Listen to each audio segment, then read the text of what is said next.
안녕하세요. 고남식 목사입니다. 오늘 전해드릴 본 말씀은 누가복음 12장 29절에서 32절의 말씀입니다. 너희는 무엇을 먹을까 무엇을 마실까 하여 구하지 말며 근심하지도 말라. 이 모든 것은 세상 백성들이 구하는 것이라. 너희 아버지께서는 이런 것이 너희에게 있어야 할 것을 아시느니라. 다만 너희는 그의 나라를 구하라. 그리하면 이런 것들을 너희에게 더하시리라. 적은 무리여 무서워 말라. 너희 아버지께서 그 나라를 너희에게 주시기를 기뻐하시느니라. 적은 무리여 무서워 말라. 사람이 누구에 대하여 두려워하는가 하는 건 신앙의 문제고 삶의 문제며 인격의 문제입니다. 누굴 두려워하느냐, 무엇을 두려워하느냐 하는 건 그 사람의 삶의 질을 가능케 하는 거예요. 과연 주님은 제자들에게 무엇을 두려워하지 말라고 했을까요? 누굴 두려워하지 말라고 했을까요? 하루하루 그날그날을 먹고 사는 서민들에게 간절한 바람이 있다면 그건 뭘 먹을까, 뭘 마실까, 뭘 입을까 하는 삶의 근본적인 문제일 겁니다. 이달 렌트비는 낼 수 있을까?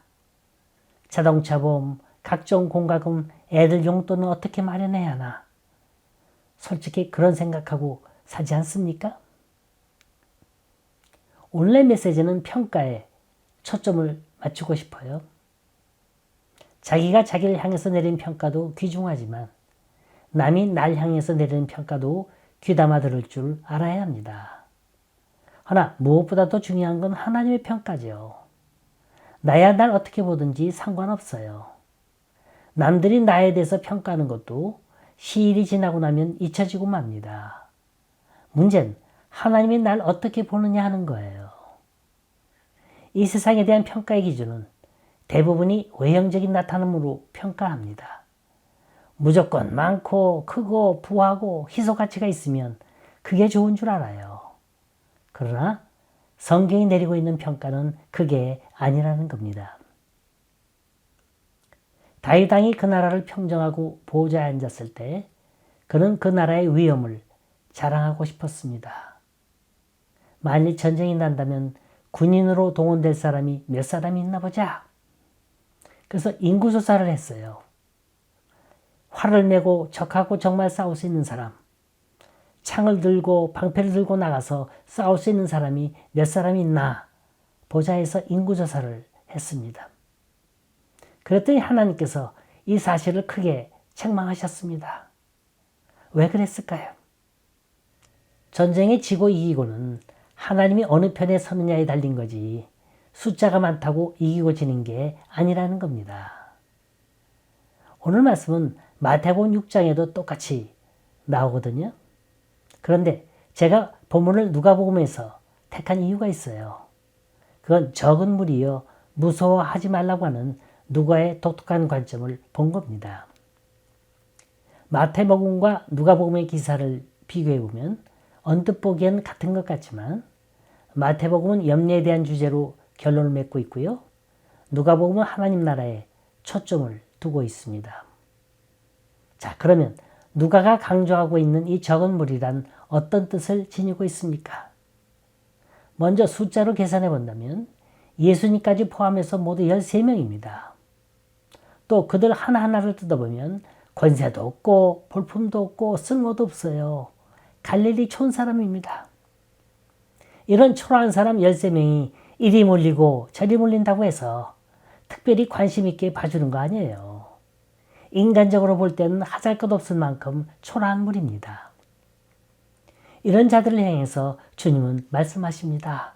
적은 무리여 무서워하지 말라. 여기엔 두 가지 의미가 있어요. 첫째, 세상을 무서워하지 말라는 말입니다. 그런데 세상은 정말로 그랬습니까? 아니죠. 그 반대예요. 12제자 가운데 요한 한 사람만 빼놓고는 모두 순교의 길을 갔어요. 그렇다면 무서워 말라고 하는 그 의미는 뭘까요? 그건 소망을 가지라는 말입니다. 왜 박해가 없었겠어요? 그리스도를 따르노라면 남보다 더 큰 환난을 겪어야 돼요. 아픔을 겪어야 하고 괴로움을 겪어야 합니다. 주면 장차 이들이 십자가에 매달려 죽을 것도 알았어요. 사자의 굴에서 죽을 것도 알았고 돌에 맞아 죽을 것도 알았습니다. 허나 이 아픔의 길, 고난의 길이 장래인 영광의 길이 된다는 거예요. 그러니 현재의 고난을 바라보지 말고 미래의 영광을 바라보면서 소망 가지며 살라는 겁니다. 두 번째는 자신을 가볍게 여기지 말라는 겁니다.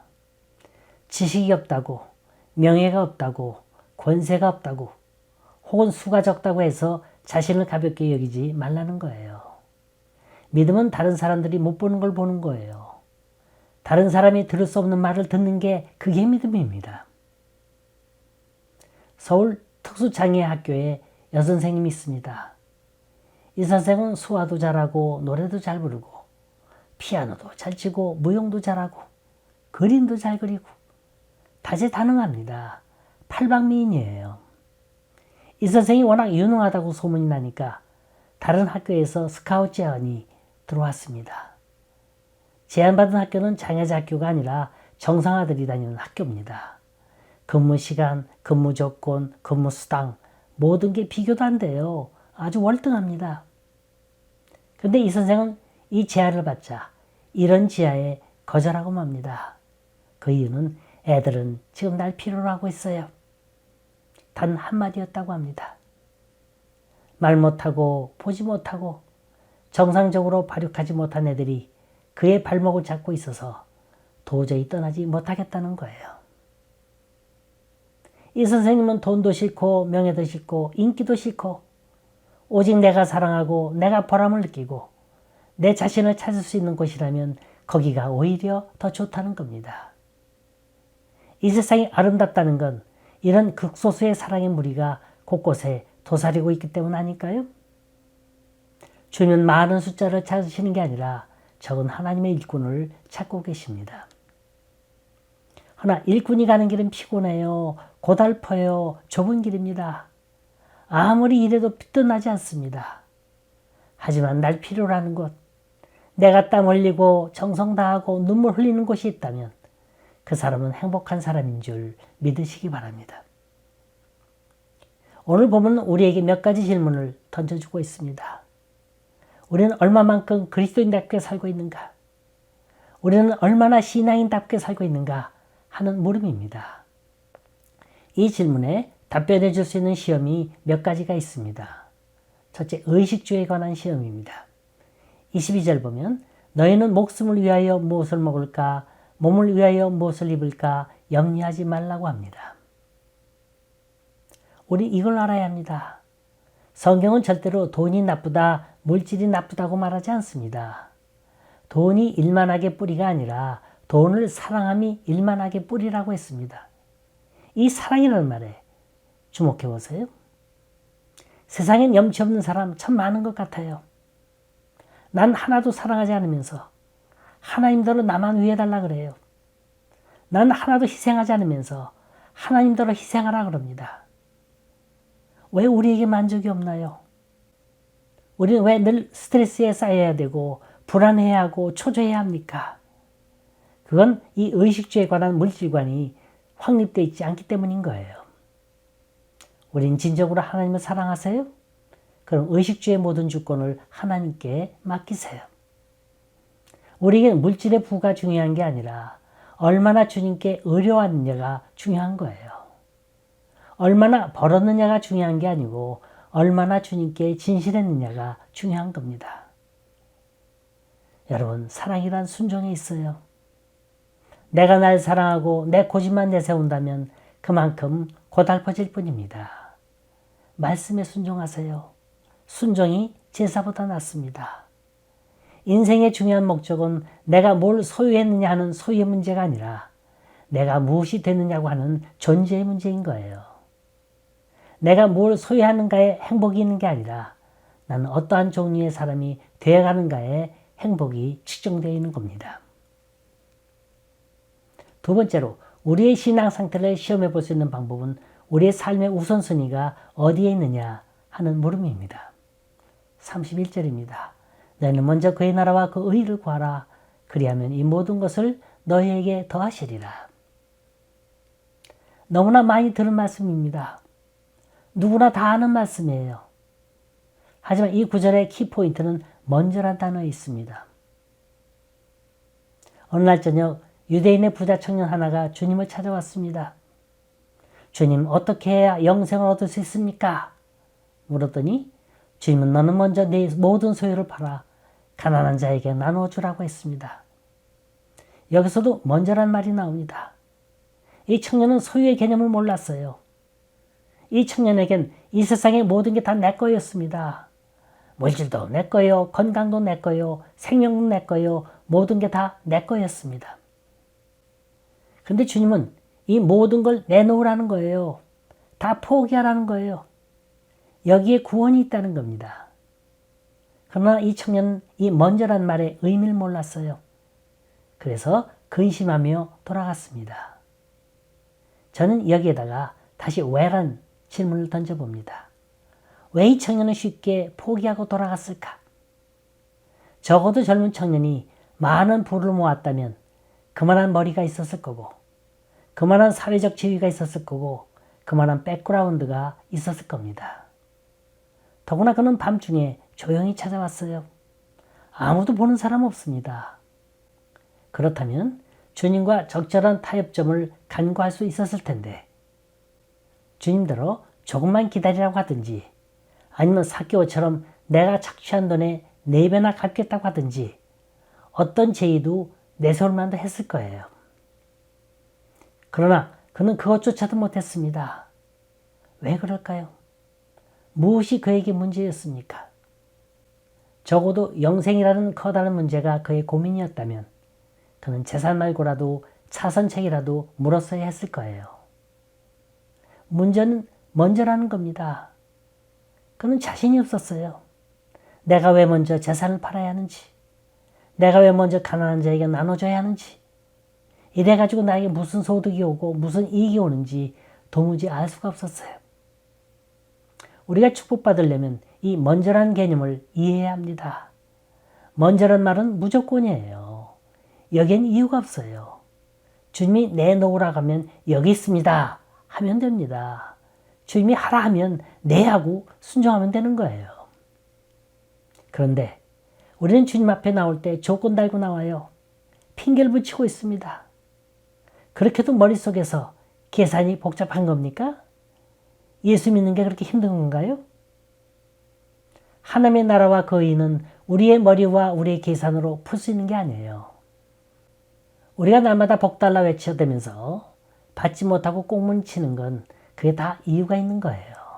그건 무서워하기 때문입니다. 하나님을 제대로 모르기 때문에 그런 거예요.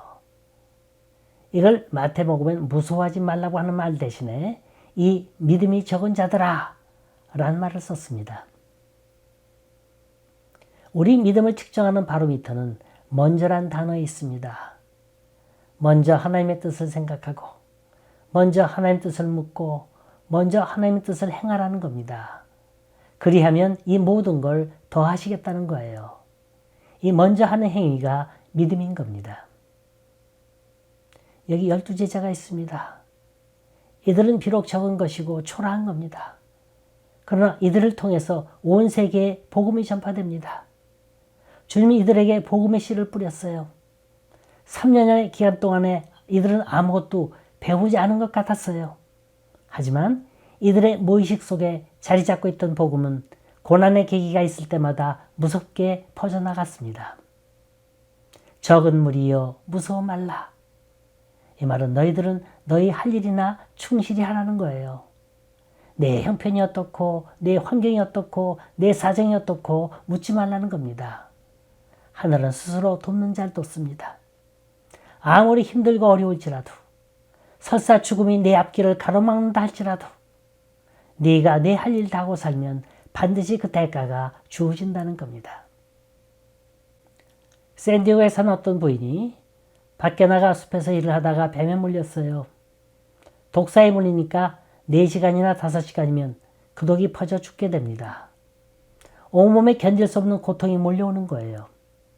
자, 911에 전화를 하자니 들판이라 전화도 없어요.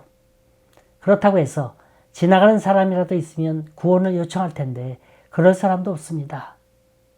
해서 속치마를 찢어서 물린 다리를 동염했어요. 그러면서 시간이 흘러갑니다. 이 부인은 아주 냉정해졌어요. 이걸 운명이라 받아들였습니다. 내가 이렇게 죽을 운명이라면 그 사이라도 무언가 내가 해야 할 일이 있을 거다. 앞으로 내 생명이 몇 시간 안 남았다고 한다면 난 뭘 해야 할까? 그 생각부터 했습니다. 이 들판과 집 사이의 거리는 약 2마일이 됩니다. 이 애인은 온 힘을 다해서 뛰었어요. 온몸에는 식은 땀과 진땀이 범벅이 되어서 다 젖어 있었습니다. 집에 오니 어린애들이 있었어요. 애들은 영문도 모르고 엄마 배고프다고 밥달라고 졸라댑니다. 자, 이 순간에 이 여인이 선택할 수 있는 건 두 가지입니다. 빨리 앰뷸런스를 불러 병원에 실려가는 일이고 다른 하나는 조용히 자신의 운명을 기다리는 겁니다. 자, 이 부인이 선택한 게 무엇일까요? 그건 가능성이었어요. 아직도 나에게 몇 시간이 더 있다는 겁니다. 하나님이 내 생명을 살리신다면 나는 살 것이고 내 생명을 거두어 가신다면 나는 죽을 거다. 내 생명은 오로지 전적으로 하나님께 달려있다. 자, 그렇다면 나는 남은 시간에 뭘 할 건가? 그 생각을 했습니다. 이 부인은 땀을 씻고 부엌으로 갔어요. 그리고 고통 속에서 침착하게 저녁 식사를 준비합니다. 또다시 땀이 비오듯 쏟아집니다. 정신이 몽롱해져요. 더 이상 버틸 힘이 없습니다. 쓰러질 것만 같았어요. 이 부인은 이때 아이들을 부릅니다. 얘들아, 내가 좀 피곤해서 그러니 날 깨우지 말아라. 아빠가 올 때까지 깨우지 말고 너희들이 배고프면 먼저 먹어라. 내가 다 준비를 했다. 그리고 아빠 말 잘 들어야 한다. 항상 아빠와 행복해야 한다. 그리고는 방에 가서 누웠어요. 얼마 있지 않아 남편이 왔습니다. 와보니 아내가 독사에 물린 거예요. 그게 무슨 경황이 있을 리가 있겠어요?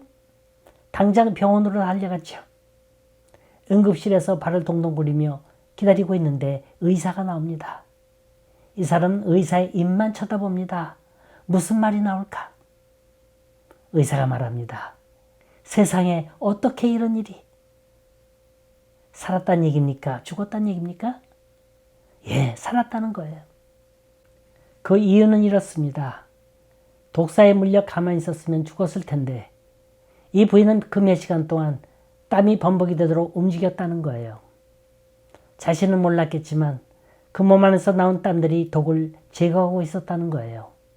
그 생명을 연장시켜주고 있었다는 겁니다. 내일 인류의 종말이 올지라도 나는 사과나무를 심겠다. 이런 마음이 있다면 내일 내 인생이 마지막을 당한다 할지라도 나는 최선을 다하겠다. 이런 결심이 있다면 우린 두려울 게 아무것도 없는 겁니다. 우린 지금 무엇을 두려워하고 있습니까? 무엇 때문에 근심하고 무엇 때문에 힘들게 살고 있는 건가요? 먹고 마시고 입는 문제입니까? 허나 주님은 적은 무리여 두려워 말라고 합니다. 주님께서 말씀하신 적은 무리는 하루하루 믿음 지키면서 열심히 살아가는 사람들을 말하는 거예요. 항상 진리가 승리하게 되어 있습니다. 진리가 자유하게 되어 있습니다. 아무리 힘든 세상이라 할지라도 아무리 근심 많은 세상이라 할지라도 두려워 말라 내가 너와 함께 하겠다는 하나님 말씀 붙들고 날마다 순간마다 승리한 삶 되시길 간절히 소원합니다.